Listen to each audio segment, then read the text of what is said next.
Kemanapun kita melangkah, media selalu ada di sana.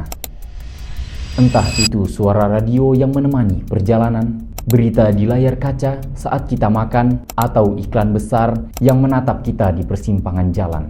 Media membentuk cara kita melihat dunia, tapi pertanyaannya, seberapa tulus wajah yang ditampilkan media?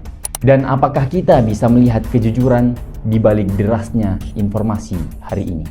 Saya Fauzan Akmal, bersama tim dari Program Studi Komunikasi Penyiaran Islam Universitas Tazkiyah. Kami akan mengajak Anda mendengar langsung suara jujur dari masyarakat tentang apa yang mereka tonton, apa yang mereka percaya, dan seperti apa sebenarnya wajah media di mata publik.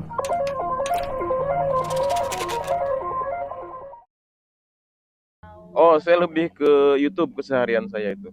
Iya, saya udah nggak pernah lihat TV. Kalau saya sih dari sosmed ya, dari Instagram atau YouTube biasanya. Karena kegiatan saya ini ojek online, jadi pada saat saya nunggu order, saya scroll di situ. Itu scroll mungkin bisa sampai 15 menit, paling lama itu setengah jam. TikTok biasa kalau mau cari-cari informasi. Pegang HP aja tidak pernah nonton TV. Ya kebetulan di rumah juga ada TV ya Bu ya. Jadi informasi radio pun nggak pernah FM. Kalau di mobil dia ya, tapi itu kebanyakan media dakwah sih Bu ya, di radio di mobil itu. Oh sering, di mobil pernah. Banyak sih, memang sering karena saya memang di jalan ya, jadi sering melihat. Biasanya memang ada lihat berita, kadang iklan rokok, kadang iklan partai dan sebagainya. Menurut saya Bu, agak susah ya. Sampai saat ini pun saya belum bisa membedakan itu informasi, oh ini sudah diedit, ataukah ini memang informasi valid. Itu dari mana saya belum bisa dapat satu justifikasi atau identifikasi yang bisa memberikan informasi secara langsung bahwa ternyata ini palsu atau ini valid gitu. Di tahun 2025 ini untuk mendapatkan informasi itu sangat sulit. Pada saat menemukan berita yang meragukan, apa yang biasanya Bapak lakukan gitu? Saya pertama kalau untuk mengklarifikasi kayaknya tidak ada waktu ya. Saya menggunakan akal sehat saya aja. Saya selalu kaitkan dengan histori yang sebelumnya pernah saya tahu, ya, saya dengar, terus kok mendadak begini, tidak masuk akal gitu. Atau saya lihat kadang-kadang ya secara logika saya aja. Di media sosial lain seperti Facebook, Instagram, YouTube, atau Google Share dan lain sebagainya. Ya itu saya langsung cross check dengan teman ya. Kebetulan itu informasi arahnya sumbernya dari daerah yang dekat sama temannya.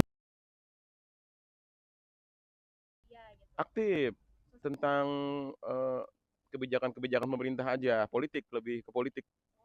Kalau komentar sih saya jarang sih Kak. Di sosial media gitu? Enggak, saya cuma kayak paling ikut lihat dan jarang komen-komen juga sih Kak. Jujur untuk itu jarang ya. Tapi kalau informasi yang sudah masih di grup, itu baru saya biasa komen. Di grup WA. Tapi kalau dia masih lepas di media umum, jarang. Tidak pernah bahkan dapat. Ya pastinya tahu karena kan informasi banjir ini hampir di setiap media sosial itu membahasnya. Apalagi beberapa hari terakhir ini isunya sangat panas. Dari sosial media, dari Instagram.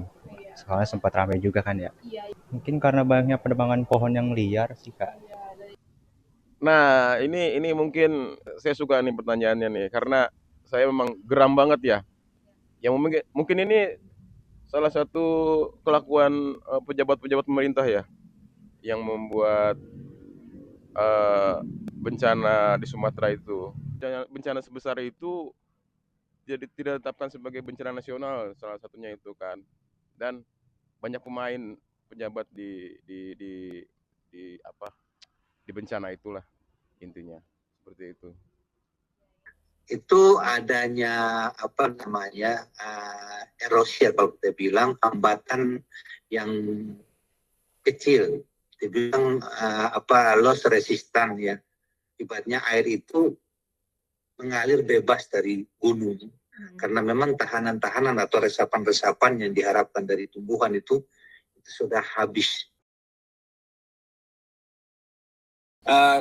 Harapan kita semoga konten-konten kreator atau Ini walaupun jalan-jalan tapi nggak berisik ya. bisa lebih aktif lagi untuk membuat konten-konten yang positif. Karena yang sekarang ini yang banyak mendapatkan informasi itu rata-rata dari konten-konten dari media sosial.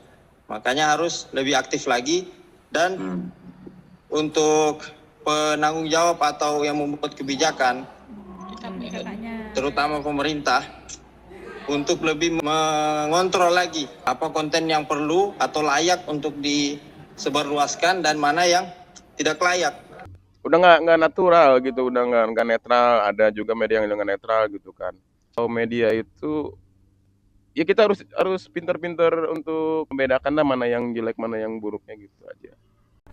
Dari 5 responden yang diwawancarai, terlihat pergeseran yang signifikan dalam pola konsumsi media. YouTube, TikTok, Instagram menjadi sumber informasi utama menggantikan TV dan radio. Sementara itu, partisipasi di media sosial sangatlah bervariasi, mulai dari aktif berkomentar di sosial media hingga hanya menjadi silent leader. Di sisi lain, mayoritas masih terpapar iklan media luar ruang seperti Videotron dan spanduk, meskipun konsumsi media digital mendominasi. Meskipun demikian, responden mengakui kesulitan membedakan media berita asli dan hoaks karena perkembangan AI yang semakin canggih. Oleh karena itu, ketika menemukan berita yang meragukan, mereka melakukan cross-check melalui berbagai sumber platform media lainnya, atau bertanya ke teman-temannya. Bahkan, beberapa pernah menyebarkan informasi yang salah dan langsung mengklarifikasi setelah melakukannya. Sebagai contoh terkait isu banjir di Sumatera, semua responden mengetahuinya dari media sosial. Dan pada akhirnya, kepercayaan terhadap media saat ini masih dapat dipercaya walaupun tidak bisa sepenuhnya. Sehingga muncul harapan terhadap meningkatnya cyber security melalui inovasi filterisasi hoaks otomatis dan lebih banyak konten kreator yang memproduksi konten yang lebih positif untuk masa depan.